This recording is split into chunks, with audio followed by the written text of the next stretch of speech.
Nukta ambayo mimi naikusudia siku ya leo ni kutokana na hali ya fadhaa iliyoko duniani katika swala zima la maadili. Dunia leo imekumbwa na hali ya mmomonyoko wa maadili kwa kiasi kikubwa. Katika siasa, mmomonyoko wa maadili; katika uchumi, mmomonyoko wa maadili; katika ustawi wa kijamii kuna mmomonyoko wa maadili.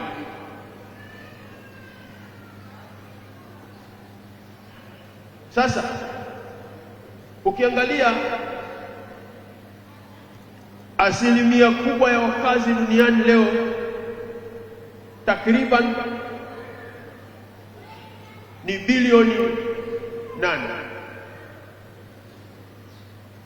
Wakazi wa dunia leo ni bilioni 8 takriban.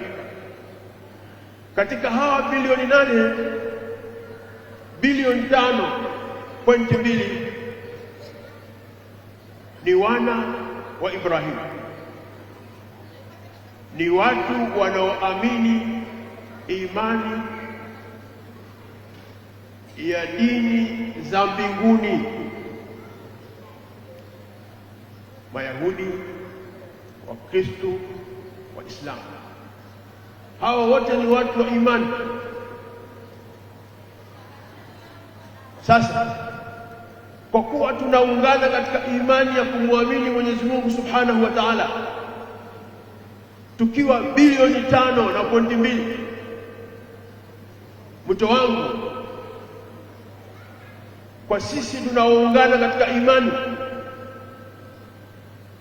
tuungane katika kukemea maovu, letu liwe moja.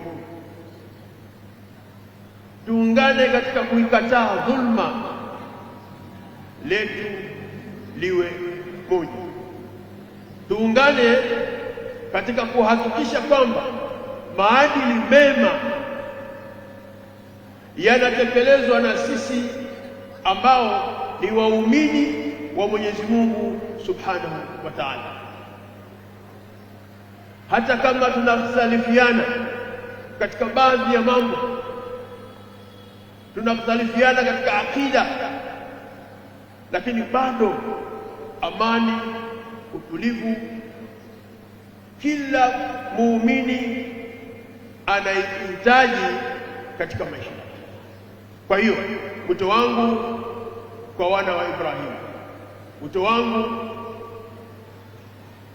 kwa Wakristo, wito wangu kwa Waislamu, wito wangu kwa Mayahudi, tuungane katika kuifanya dunia hii ikanike. FM.